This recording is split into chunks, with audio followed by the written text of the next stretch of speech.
לא לפחד, השם אלוקיך הולך איתך. עם ישראל לא מפחד, השם אלוקינו השם אחד. Bonjour et bienvenue dans votre émission du vendredi, l'univers de la Yeshiva. Vous êtes ce matin sur Radio Judaïka 90.2 FM et nous sommes ensemble pour une heure de 9h à 10h tous les vendredis, l'univers de la Yeshiva. Ce matin, comme vous le savez, nous allons parler de l'Holocauste. Et oui, parce que cette journée a été réservée spécialement pour en parler. Alors, là, bien sûr, la base de l'univers de la Yeshiva est quand même basée sur le rabbi de Lubavitch. Et donc, que dit le rabbi sur la Shoah? Ce que dit le rabbi ou n'a pas dit à propos de la Shoah. Il faut savoir que le rabbi de Lubavitch, de mémoire bénie, a été largement reconnu comme ayant joué un rôle majeur dans le façonnage du monde juif après l'Holocauste. Mais qu'a dit et enseigné le rabbi au sujet de l'événement lui-même? Comme des millions de juifs de sa génération, le rabbi de Lubavitch fut personnellement touché par la Shoah. Son plus jeune frère, Dovber, fut abattu et jeté dans une fosse commune, comme le furent des dizaines de milliers d'autres juifs dans une série de massacres perpétrés par les Allemands peu après leur occupation de Dnieprodvotsk à l'automne 1941. Une grand-mère bien aimée et d'autres membres de la famille furent aussi assassinés. L'épouse du rabbi perdit sa jeune sœur Shaina, qui périt à Treblinka avec son mari et leur fils adoptif. Dans ses écrits et discussions sur le sujet, le rabbi a rejeté toutes les explications théologiques de l'Holocauste. Peut-il exister de plus grande vanité, disait le rabbi, et de plus grande cruauté que de donner raison à la mort et à la torture de millions d'hommes, de femmes et d'enfants innocents? Peut-on présumer, s'imaginer qu'une explication, même assez petite, pourrait tenir dans les limites de la raison humaine pour expliquer une horreur d'une telle ampleur? Nous pouvons seulement concéder qu'il est des choses qui se situent hors de la portée limitée de l'esprit humain. Reprenant les propos de son beau-père, le rabbi disait « Ce n'est pas ma tâche de justifier d'eux sur cela. Seul Dieu lui-même peut répondre sur ce qu'il a laissé arriver.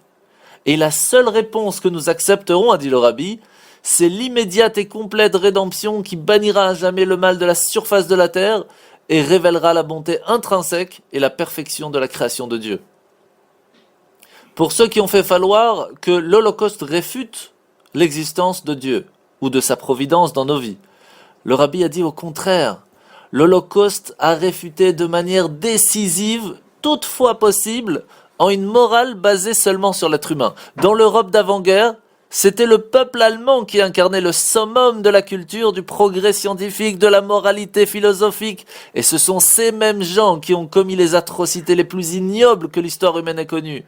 S'il ne devait y avoir qu'un seul enseignement à retirer de la Shoah, c'est que cet événement nous a appris qu'une existence morale et civilisée n'est possible qu'à travers la croyance et l'acceptation de l'autorité divine. Le rabbi a dit aussi notre indignation, notre défi incessant de Dieu sur ce qui s'est passé. Cela même atteste avec force de notre croyance en lui et de notre foi en sa beauté. Parce que si nous ne possédions pas cette foi, au moins de manière sous-adjacente, de quoi exactement on serait indigné? Du fonctionnement arbitraire du destin, de l'arrangement aléatoire des quarks qui composent l'univers. C'est seulement parce que nous croyons en Dieu, parce que nous sommes convaincus que le bien existe, que le mal existe et que le bien doit triompher du mal, et qui bien sûr finira par en triompher, que nous crions comme l'a fait Moïse, « Pourquoi, Hachem, Dieu, as-tu fait du mal à ton peuple? Pourquoi ?» Mais la chose la plus importante au sujet de l'Holocauste pour le rabbi n'était pas notre façon de le comprendre ou de ne pas le comprendre, ni même la manière dont nous commémorons ses victimes, mais sur ce que nous faisons à ce sujet. Si nous permettons à la douleur et au désespoir de nous décourager, d'élever une nouvelle génération de juifs fortement attachés à son identité juive, alors la solution finale d'Hitler serait réalisée. Chas v'shalom, à Dieu ne plaise. Mais si nous nous reconstruisons, si nous élevons une génération fière et dévouée à sa judéité, alors nous aurons triomphé.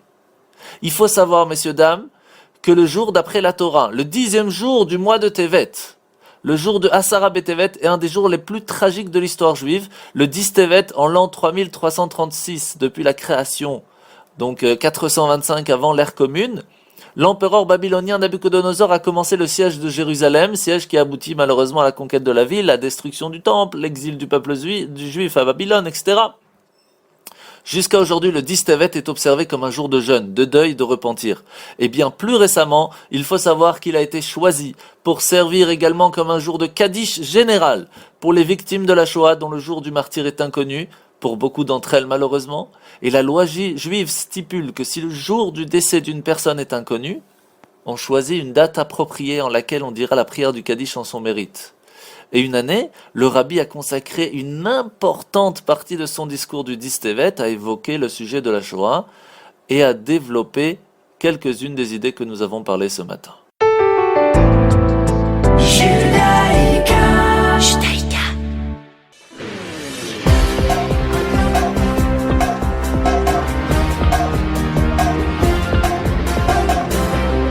Aujourd'hui pour notre émission de ce matin. Pour cette occasion, j'ai rencontré deux fils de déportés, Monsieur Lipsik et Monsieur Oselka, qui nous raconteront l'histoire de leur père. Pour cette occasion aussi, le Rav Pinson nous fait l'honneur d'être avec nous ce matin pour parler de ce jour extraordinaire de Yom HaShoah. Bonjour Monsieur Lipsik. Bonjour.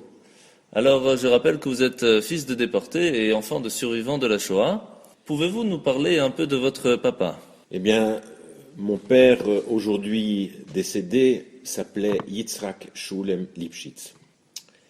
Il était né à Lodz en 1926 et il avait grandi à Pietrków en Pologne, une ville située à 25 km au sud de Lodz, dans une famille très religieuse. Il avait un frère, son cadet, Michael, et une sœur, son aînée, Genia. Pietrków était une ville industrielle où étaient installées des usines de textiles, de bois et de verre. Pietrków avait une superbe synagogue et c'est le père de Rav Meir Lo, aujourd'hui grand rabbin de Tel Aviv, qui en était le rabbin.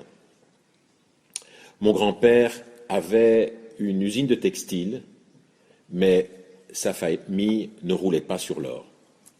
Et combien de juifs y avait-il à cette époque ?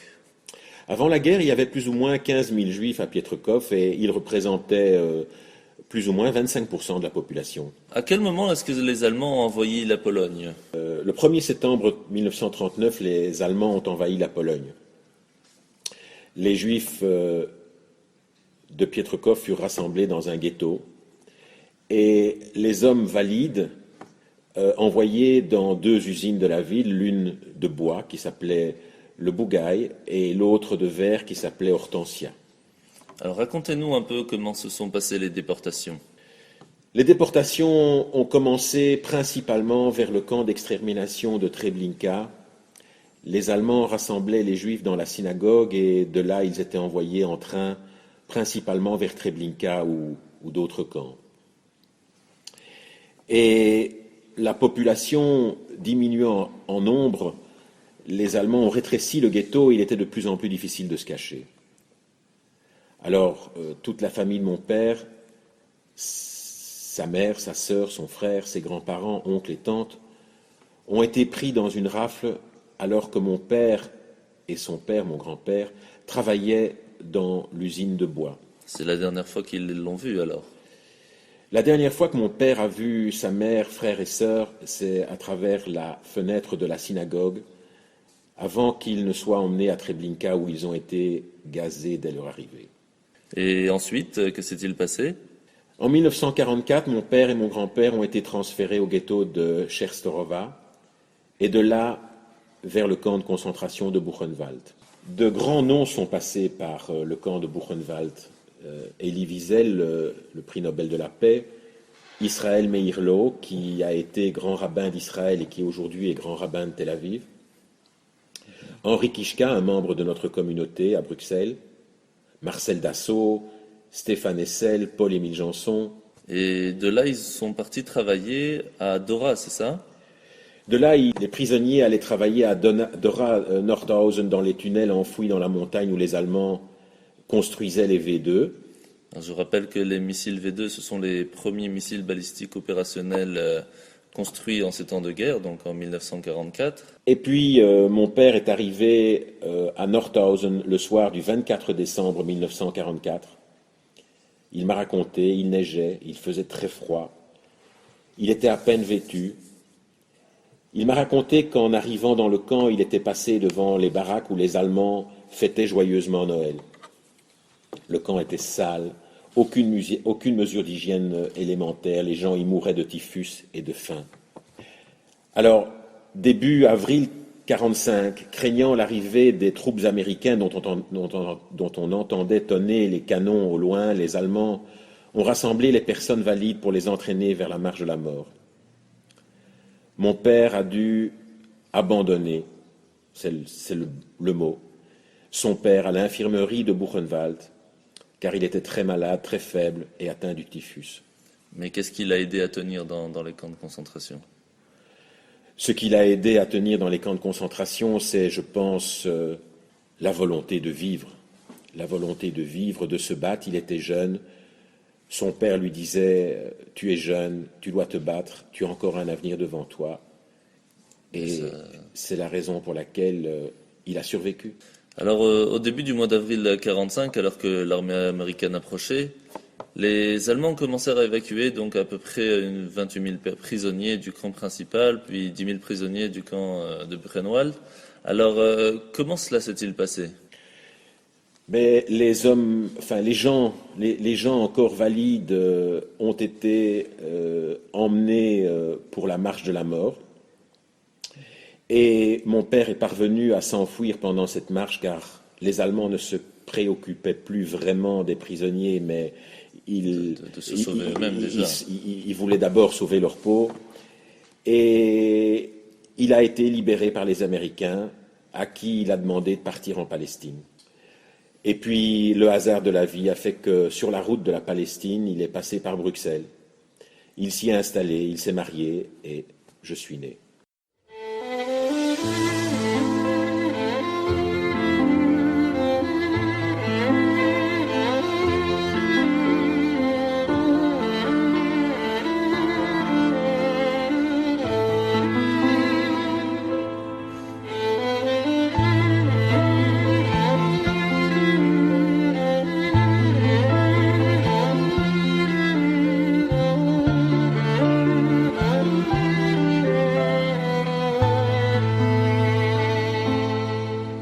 With the rising sun on her wedding day, she raised her eyes to the heavens, and she thanked Hashem for the man of truth, with whom she would build the nation.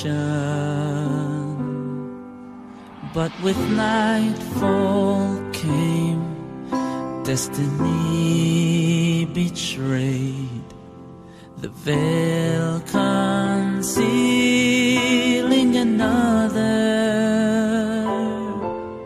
Yet a sister's shame, not her shattered dreams, took hold of her heart and her senses. Mama Rachel, cry for us again.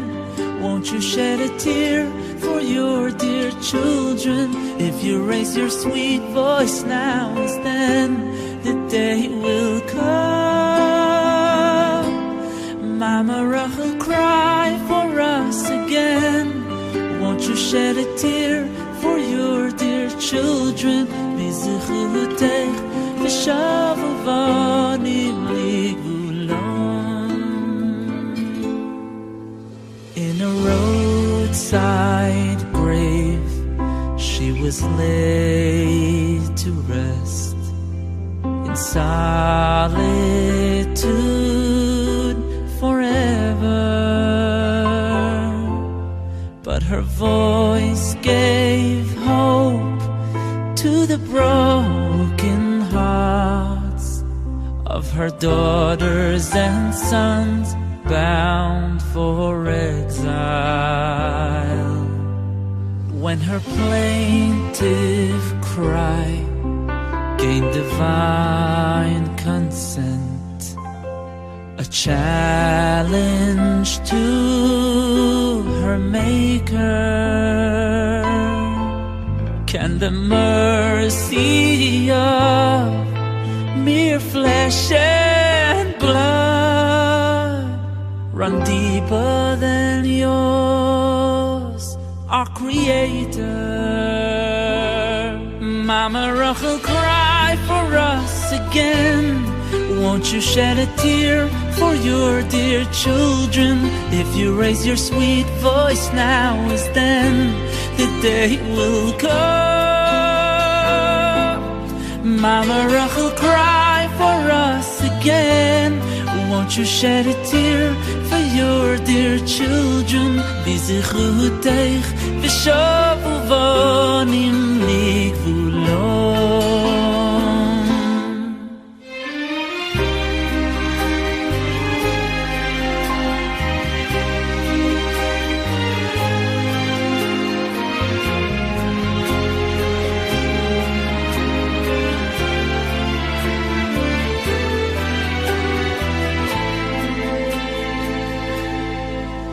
Now your voice is still as you heed the call of Miniko Elech Mibechi. It's our Father's will, He who made us all. Dare we ask of you to defy him, yet a frightened child, numb from pain and grief, remains forlorn and uncertain, clinging to the faith that it can be heard as it cries out. Alors, quand est-ce que vous en avez discuté avec lui? C'était un sujet tabou à la maison? C'était un sujet, je dirais, dont on parlait très peu. Quand j'étais jeune, mon père ne me parlait pas de son passé, mais il fréquentait beaucoup de gens qui avaient passé le même enfer que lui et avec qui il parlait essentiellement le yiddish. Et vous parliez le yiddish? Je comprenais le yiddish parce que je voulais absolument essayer de comprendre ce qu'il se disait. Et puis, bien plus tard, dans les années 90, je suis parti avec lui à ma demande sur les traces de sa jeunesse. Il est retourné avec moi à Pietrkov. J'ai vu la maison où il a vécu pendant sa jeunesse. Nous sommes passés dans son appartement, mais malheureusement, les Polonais qui l'occupaient ne nous ont pas permis d'y entrer. Ils ont entrebâillé la porte de l'appartement et mon père m'a montré, par cet entrebâillement, un poêle à charbon qui était le leur avant la guerre. Et puis ensuite, nous avons été nous recueillir à Treblinka, qui est au sommet d'une montagne. Les Allemands avaient rasé tous les arbres. Le ciel était bleu, il faisait froid. Le seul bruit qu'on entendait, c'était le bruit du vent. C'est un moment terrifiant et terriblement émouvant. On n'entend pas les oiseaux dans les camps. Hein. Non, non. Et puis nous sommes allés à Dora-Nordhausen et à Buchenwald. Jamais je n'oublierai ce voyage. Alors, quel âge avait-il quand la guerre a commencé? Eh bien, mon père allait avoir 13 ans, il allait fêter sa bar mitzvah. Et donc, il a pu la faire? Non, il n'a pas pu la faire. Il devait la faire entre Rosh Hashanah et Kippour 39, mais les Allemands sont entrés en Pologne le 1er septembre. Alors, nous avons décidé, ma femme, mes enfants et moi, de réunir la famille à l'occasion de ses 80 ans et de célébrer sa bar mitzvah au Kotel en Israël.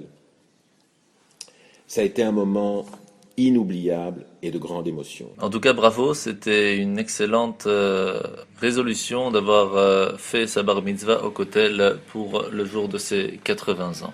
Alors merci d'avoir été avec nous ce matin, je vous souhaite une bonne continuation. Merci. À vous, à toute votre famille, et je vous souhaite Shabbat Shalom. Shabbat Shalom.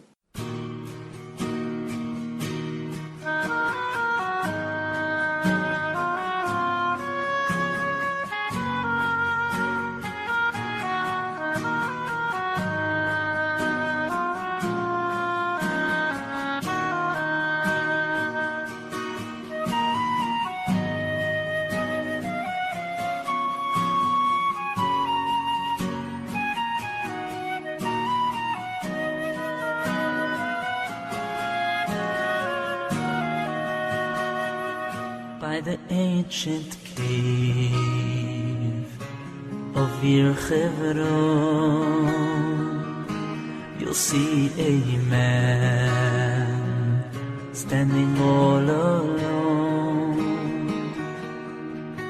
as the tears stream down his face.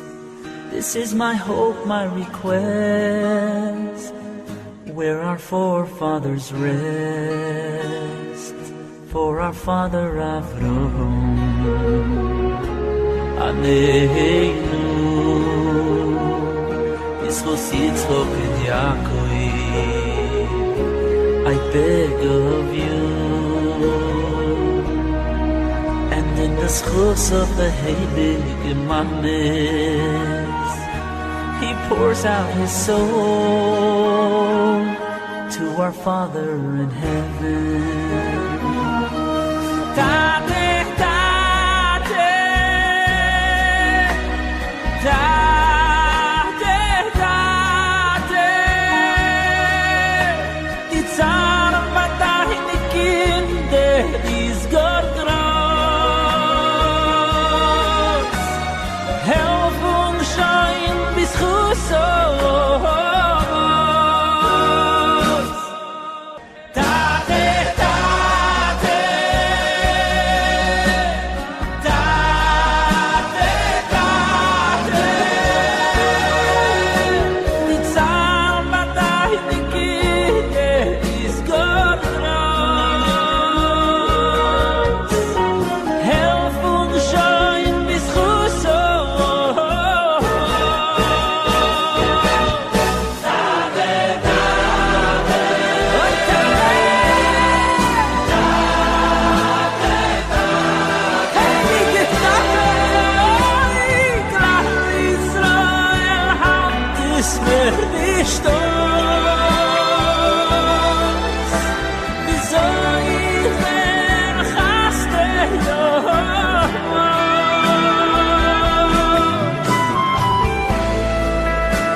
Tout nouveau, tout frais, c'est maintenant bientôt la fête de Yujvat, la conférence sur le thème l'éducation positive, un défi plus que jamais d'actualité par Raphaël Halimi, responsable pédagogique et animateur des jeunes à Paris. Ce sera le dimanche 5 février 2017 à 19h45 au 159 avenue du Guy à 1180 Bruxelles. Pour toute information, veuillez me contacter au 0484 969 303. Je vous rappelle, la Yeshiva organise une conférence pour Yujvat sur le thème l'éducation positive, un défi plus que jamais d'actualité par Raphaël Halimi, responsable pédagogique et animateur des jeunes à Paris, dimanche 5 février 2017 à 19h45. Je vous rappelle mon numéro de téléphone, le 0484 969 303.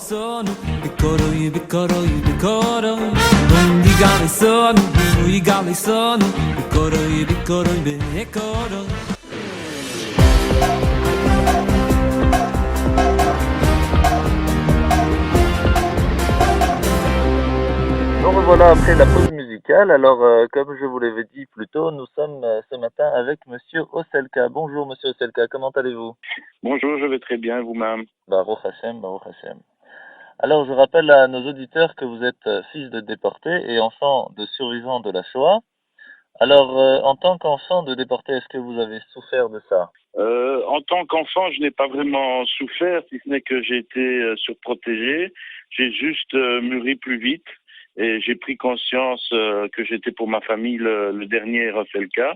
J'ai été aussi frustré que nos fêtes, on n'était pas nombreux, hein, comme c'est souvent le cas dans de nombreuses familles juives par la suite. Il n'y avait pas de grande tablée. Mon père ayant perdu, on va dire, 95% de sa famille. Je n'ai pas connu mes grands-parents, mes tantes, etc. C'est uniquement sur photo que je sais mettre un visage sur leur nom. Quand vous en avez discuté avec vos parents, comment ça s'est passé? C'était un sujet tabou? Eh bien, contrairement à beaucoup d'autres, mon père, contrairement à la plupart des déportés, était un extraverti. Et il m'a parlé de cela très tôt, je crois même avant mes 13 ans. D'ailleurs, je connais le nom de la rue où il habitait à Varsovie. Et lorsque j'ai été à Yad Vashem la première fois, je l'ai vu sur une maquette du ghetto de Varsovie. Il m'a également beaucoup parlé des camps de concentration et de sa vie là-bas. Alors racontez-nous un peu comment c'était dans le ghetto de Varsovie. À Varsovie, la vie communautaire était intense. Il y avait des théâtres en yiddish. Tous les partis politiques étaient représentés, gauche, droite, sionistes, bundistes, d'immenses et magnifiques synagogues. Il faut savoir, pour ceux peut-être des auditeurs qui l'ignorent, qu'il y avait 3 millions de juifs qui vivaient en Pologne depuis plus de 1000 ans. Et il avait des liens avec les juifs d'autres pays ou de sa famille? Non, à ma connaissance, toute sa famille vivait en Pologne, malheureusement pour lui. Non, je n'ai pas de souvenance qu'il avait de la famille en dehors de la Pologne. Alors, Monsieur Selka, y avait-il encore de la vie communautaire dans le ghetto? Est-ce que les gens réussissaient à garder la foi? Bien, écoutez, justement, à propos de ça, mon père m'a raconté une histoire assez émouvante. 2 images qu'il a vues, ça c'était dans le ghetto de Varsovie, où à un moment donné, les Allemands tiraient, massacraient. Et d'un côté, il a vu une dame mais très très âgée, qui m'a dit, et qui s'est mis par terre et qui a embrassé les bottes d'un nazi et lui a dit Kartoffel, elle sait encore éplucher les pommes de terre, laissez-moi vivre. Et d'un autre côté, il y avait un juif religieux qui a mis cette piline, qui priait et qui semblait complètement déconnecté de la réalité. Et pour lui, il y avait une autre réalité et les événements n'avaient pas d'emprise sur lui apparemment. Et ces 2 images contradictoires, au même moment, l'a fortement marqué. Il a été fort marqué par ça et je sais que il a été impressionné par ce juif qui arrivait à se déconnecter de ça et rester connecté, si vous voulez, avec le spirituel. Et quand ils ont été déportés, c'était en tant que juifs? Oui, tout à fait. Mon père avait 13-14 ans et en fait, il faut savoir que c'est lui-même qui s'est présenté pour aller dans ces camps parce que mon père, à l'époque, était au ghetto et il avait entre guillemets le choix, si on peut appeler ça un choix, soit d'aller dans les camps sans savoir ce qui lui attendait, ou mourir, ça c'était sûr et certain dans le ghetto. Donc il s'est donc vieilli, je me rappelle, ils lui ont mis un pantalon en velours comme ça, grosse côte, pour paraître plus âgé et avoir, encore une fois, entre guillemets, la chance d'être accepté et ne pas finir gazé ou abattu directement, car comme vous le savez, il ne gardait pas les enfants. Les enfants en bas âge étaient directement tués d'une manière ou d'une autre. Et donc, après, il a donc voyagé vers les camps de concentration. Est-ce qu'il vous a raconté ce voyage? Oui, il m'a raconté ce voyage. Était comme c'est connu aujourd'hui atroce. Ils étaient entassés comme on n'oserait plus aujourd'hui entasser des animaux, pire que des poulets. Tout le monde avait les fameuses images. Il manquait d'air. Il y avait ils tournaient pour arriver, si vous voulez, au petit trou qui servait d'une mini fenêtre où il y avait un peu d'air. Et il n'y avait pas d'endroit, forcément, c'était des wagons à bestiaux, il n'y avait pas d'endroit pour faire ses besoins. Et le voyage durait plusieurs jours. Donc vous pouvez imaginer déjà comment ça pouvait être. Et de plus, déjà à l'arrivée, quand finalement ils y arrivaient, il y avait déjà des morts qu'on retirait du wagon. Donc il fallait déjà survivre, ne fût-ce qu'au voyage. Et donc arrivé au camp, comment ça va se passer? Alors la vie dans les camps, d'après ce que donc il m'a raconté, était très très dure. Et à part le fait que c'était déjà dur en soi, chaque jour il y avait des sélections. Donc ils prenaient 10, 20, 30 personnes comme ça au hasard. Ils avaient un chiffre et une fois qu'ils atteignaient ce chiffre, ils s'arrêtaient et ces personnes étaient exécutées. Donc ils décidaient, les nazis, les Allemands, ils décidaient qui doit vivre et qui doit mourir. Vous pouvez imaginer le stress. C'était la roulette russe tous les jours, quoi. Alors il faut savoir aussi qu'il y avait plusieurs types de camps.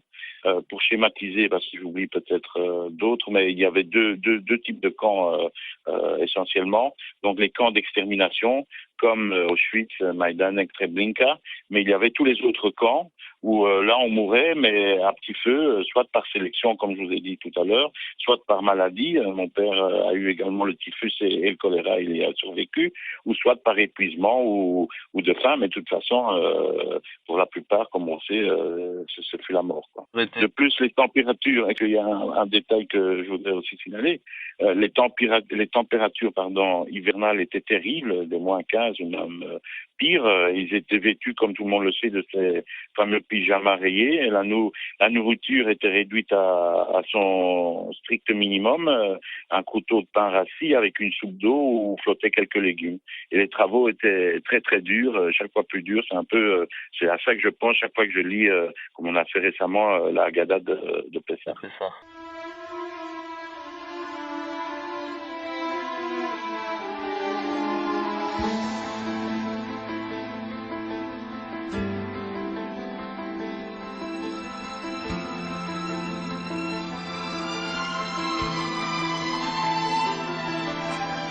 Raised his hand to wave goodbye, saw the pain in mother's eyes, who left her little precious boy of 4 in a citadel of ash and stone, to preach the faith unlike his own. Perhaps he just may yet survive this war.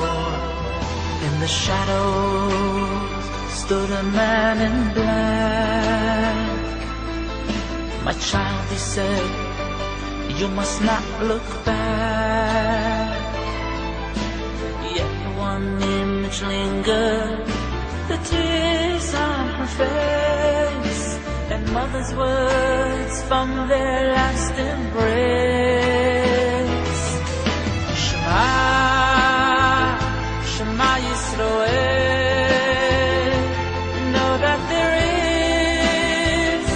But one God above.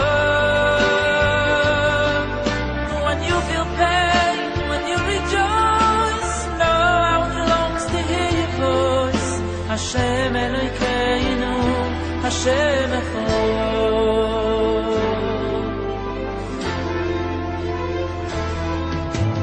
Deep within the iron gate, far from the stench of war and hate, he knew not of a world gone insane. must believe us, he was told, by faith alone can save your soul. Please let us heal your wounds and ease your pain. He tried not to forget his past, his home, but he was so very young and all alone.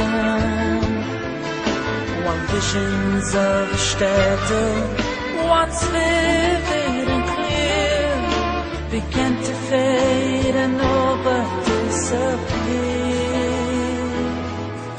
Shema, Shema Yisroel, know that there is but one God above. When you feel pain, when you rejoice, know how it longs to hear your voice. Hashem Elokeinu, Hashem Echad.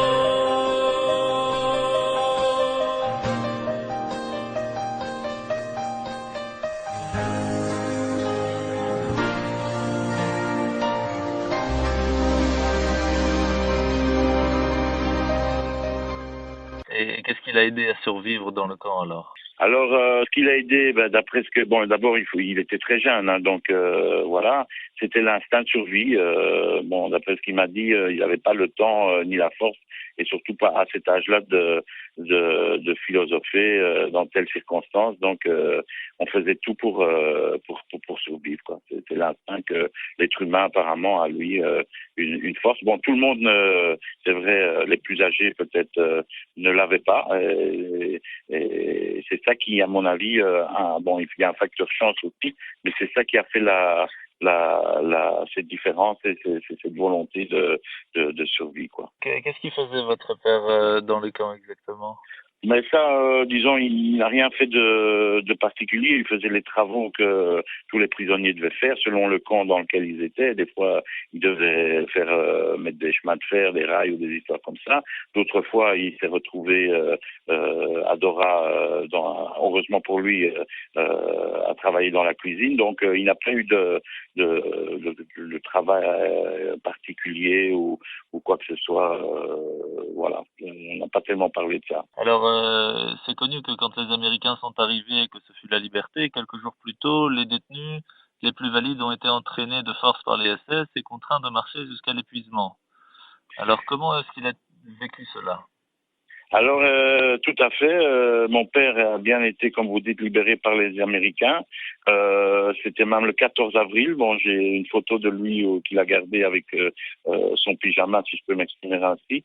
Et il m'a mis la date et le camp, mais l'adresse, ça, je me rappelle plus. Et il a fait ça, effectivement, la marche appelée la marche de la mort, avec monsieur Izzy Lipschitz, dont je crois vous avez interviewé, ou le fils, et ils ne se sont plus quittés par la suite jusqu'au dernier moment. Alors, monsieur Selka, est-ce que vous avez une histoire à nous raconter sur cette marche? Oui, effectivement, il s'est passé quelque chose de très important pour la vie de mon père, qui l'a effectivement aussi marqué, mais dans un sens positif. C'est-à-dire qu'au moment où il faisait cette marche, il y a un prisonnier, un autre déporté, qui a couru dans les champs pour voler une betterave. Et il s'est fait attraper par les nazis qui lui ont tiré dessus, mais il n'était pas mort et il souffrait d'atroces souffrances, pardon. Et il a demandé qu'on l'achève. Et donc pendant ce temps-là qui se passait tout cet événement, mon père a fait, donc au risque de sa vie, a été volé une autre betterave qu'il a partagée avec monsieur Izzy Lipschitz, Zichrono Livracha, et depuis ils se sont jurés amitié comme deux frères et ils sont restés amis toute la vie. Voilà, donc ça c'était par rapport à cette marche. Et cette expérience a changé sa vision du monde ou la vôtre? Disons que cette expérience, effectivement, l'a marqué à vie. Forcément, au départ, il faisait énormément de cauchemars. Mais bon, voilà, la vie prend le dessus et au fait, ça fait de lui un sioniste acharné de la première heure. Il n'a pas hésité, malgré tout ça, à s'engager comme d'autres l'ont fait comme volontaire en 1948 pour défendre Israël, qui, je le rappelle, était attaqué de toutes parts dès sa création. Là aussi, il a eu une chance, parce que voilà, c'était son étoile, si on peut dire, de survivre, contrairement à d'autres qui ont été envoyés à la Troune.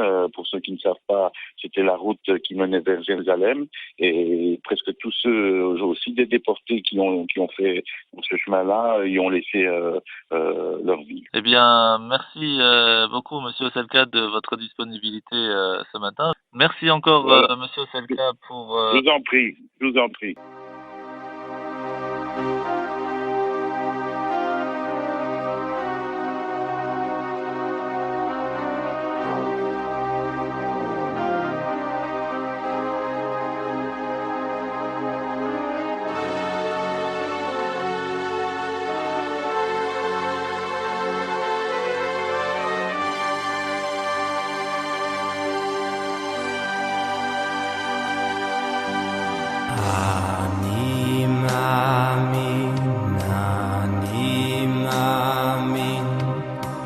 אני מאמין באמונו של אמו בביאת המשיח בביאת המשיח אני מאמין אוי המשיח בביאת המשיח אני מאמין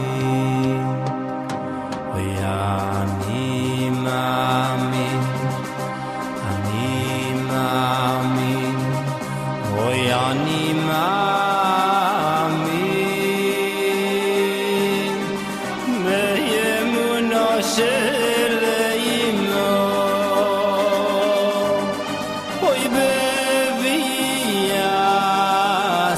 המשיח בביאת המשיח אני מאמין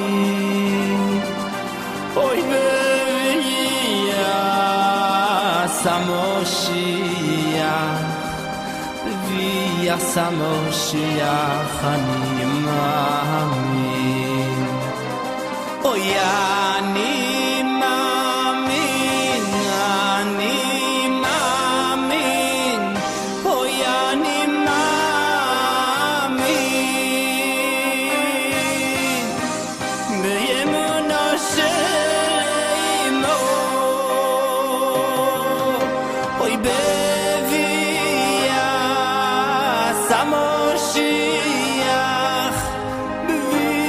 המשיח אני מאמין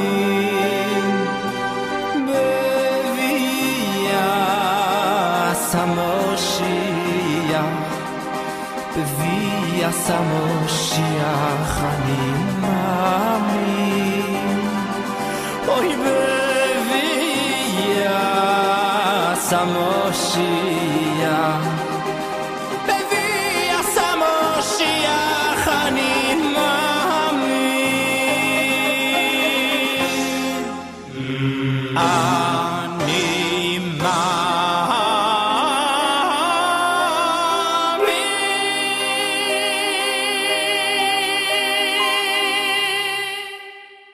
Nous nous retrouvons après la pause musicale et comme je vous l'ai dit plus tôt, nous avons avec nous ce matin le privilège d'avoir le Rav Pinson, qui est le rabbin de la communauté israélite d'Uccle-Forêt et fondateur de la yeshiva de Uccle, qui est avec nous ce matin pour nous parler de ce jour du souvenir de Yom HaShoah.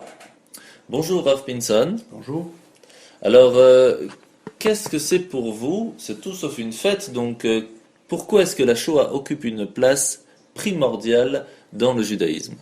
Alors il y a beaucoup de leçons que nous devons tirer, que nous pouvons tirer et devons tirer de cette sombre période de l'histoire. Tout d'abord, la Shoah nous a prouvé que le mal et la haine gratuits sont des réalités qui existent dans notre monde. L'être humain a une capacité à développer le mal, et si on ne le stoppe pas, si on n'arrête pas ce mal, alors il peut en arriver à détruire le monde. Vous savez, il y a un verset dans la Torah, dans la Genèse, qui dit « Le penchant du cœur de l'homme est mauvais depuis son enfance ». C'est-à-dire que l'homme n'est pas né bon, il doit devenir bon. Il doit forger son caractère, il doit travailler, il doit plier ses instincts les plus bas, et il doit savoir qu'il n'est pas seul au monde et qu'un être supérieur se trouve au-dessus de lui. Donc, la Shoah nous montre que des êtres humains peuvent devenir, lorsqu'ils permettent à leur partie bestiale qui sommeille en eux de prendre le dessus, alors c'est la fin du monde. Alors, comment peut-on chasser cette partie bestiale qui est en nous? Alors tout d'abord, il faut être vigilant quant à l'existence du mal qui se trouve chez nous-mêmes et chez autrui. Il faut être d'abord conscient de cette réalité pour pouvoir travailler et œuvrer pour le déraciner. Alors nous avons beaucoup de commandements dans la Torah, et je dirais tous les commandements de la Torah, les 613 commandements que nous avons, sont destinés justement à permettre aux qualités supérieures, le Yetzer Tov, de dominer le côté bestial. Donc les actes, les bons actes de Torah et Mitzvot sont des exercices qui permettent à écraser, à rendre silencieux et à même chasser le mal qui se trouve en nous. Alors, en parlant de silencieux, que dire du silence du monde dans ces temps-là? Malheureusement, être silencieux devant le mal, ça revient à consentir, à l'encourager et à l'aider et à se renforcer. L'histoire nous enseigne que le mal triomphe lorsque les bons restent silencieux. Donc, on n'a pas le droit de garder le silence. Il faut s'élever, il faut se battre afin que le bien emporte sur le mal. Et nous savons que dans les années 30, les pays ont fermé l'œil à l'égard de la politique discriminatoire de l'Allemagne nazie, de la haine. Et donc, le soi-disant monde libre, en gardant le silence, ils encouragèrent les nazis à poursuivre ces œuvres et qui malheureusement vont conduire à l'extermination de 6 millions de nos frères et à la destruction de l'Europe entière. Pensez-vous que l'antisémitisme est dû à l'ignorance? En fait, l'antisémitisme n'est pas toujours lié à l'ignorance, puisque nous voyons que l'Allemagne, qui était une société très cultivée, sophistiquée, qui baignait dans la culture, nous voyons ce qu'elle a pu devenir. Elle est tombée sous l'emprise du mal. L'Allemagne comptait parmi les nations les plus avancées, que ce soit dans l'art, dans la science. Donc, c'est pas quelque chose de l'ignorance, mais c'est un mal qui peut venir à tout moment. Et d'ailleurs, on a une fois demandé au rabbi de Lubavitch, est-ce que vous pensez, rabbi, que la Shoah peut se produire encore une fois? Et le rabbi, avec un ton sérieux, répond, pas seulement demain, même encore ce soir. Donc, nous voyons l'extrême danger dû à l'antisémitisme. Et cet antisémitisme, nous savons dans la Torah, Esav sonné et Yaakov, c'est une haine gratuite. Et donc, et malheureusement, il faut la combattre tout le temps, pour chasser, pour arrêter, pour stopper ce mal. Pourquoi est-ce que les tyrans se déchaînent-ils sur les juifs? Alors en fait, l'antisémitisme, la haine du juif, est en réalité la haine de Dieu, de la moralité, de l'éthique, de l'autodiscipline qui est véhiculée par la Torah. C'est la Torah qui essaie d'introduire dans ce monde une certaine éthique, des lois, et donc lorsqu'on combat le juif, on combat justement Dieu. Alors c'est important, à Yom HaShoah, de se souvenir donc de nos chers disparus, de cette partie du peuple qui a péri, parce qu'elle souligne la conscience qu'en dépit des ravages, nous formons toujours un peuple dynamique. Nous sommes là, et c'est ça notre revanche contre les nazis. C'est que le peuple d'Israël existe, et il est le peuple qui représente justement l'éternité de Dieu ici dans le monde. Amen. Eh ben, je vous remercie, Rav Pinson, pour toutes ces paroles et je vous souhaite de passer donc un bon Shabbat. Shabbat Shalom. Shabbat Shalom.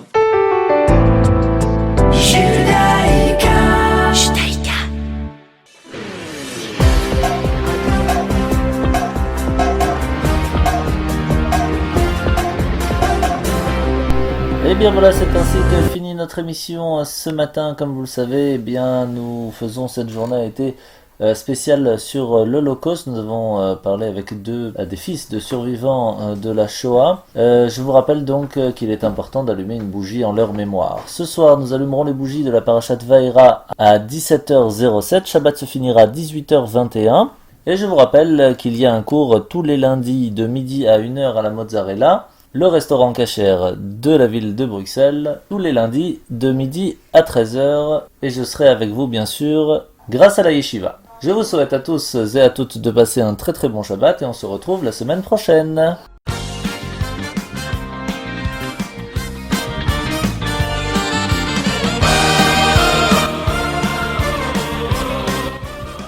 Tout nouveau, tout frais, c'est maintenant bientôt la fête de Yudjvat, la conférence sur le thème l'éducation positive, un défi plus que jamais d'actualité par Raphaël Halimi, responsable pédagogique et animateur des jeunes à Paris. Ce sera le dimanche 5 février 2017 à 19h45 au 159 avenue du Guy à 1180 Bruxelles. Pour toute information, veuillez me contacter au 0484 969 303. Je vous rappelle, la Yeshiva organise une conférence pour Yudjvat sur le thème l'éducation positive, un défi plus que jamais d'actualité par Raphaël Halimi, responsable pédagogique et animateur des jeunes à Paris, dimanche 5 février 2017 à 19h45. Je vous rappelle mon numéro de téléphone, le 0484 969 303.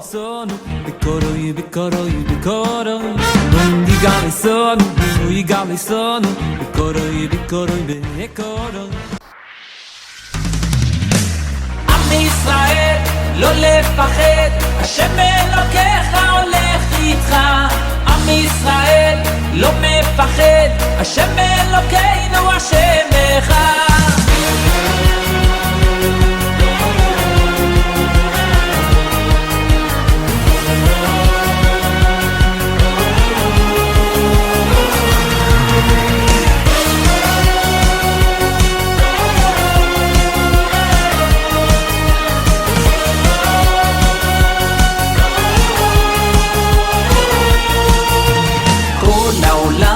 גשר צר, והעיקר לא לפחד כלל, ומלמעלה הוא שומר, צר ואויב לא יתקרב, אח לאח ויד ביד, ישראל זה עם אחד, ומלמעלה הוא עוזר, שומר שומר ישראל.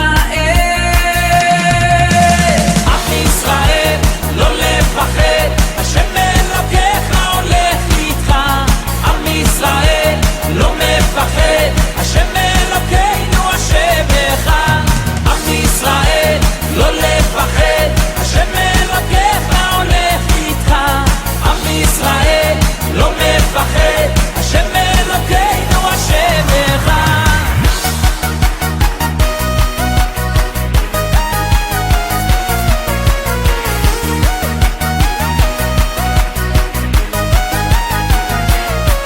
כל העולם הוא גשר צר, והעיקר לא לפחד כלל, ומלמעלה הוא שומר, צר ואויב לא יתקרב, אח לאח ויד ביד, ישראל זה עם אחד, ומלמעלה הוא עוזר, שומר שומר ישראל. עם ישראל לא לפחד, השם אלוקיך הולך איתך. עם ישראל לא מפחד, השם אלוקינו השם אחד. עם ישראל לא לפחד, השם אלוקיך הולך איתך. עם ישראל לא מפחד, השם אלוקינו השם אחד.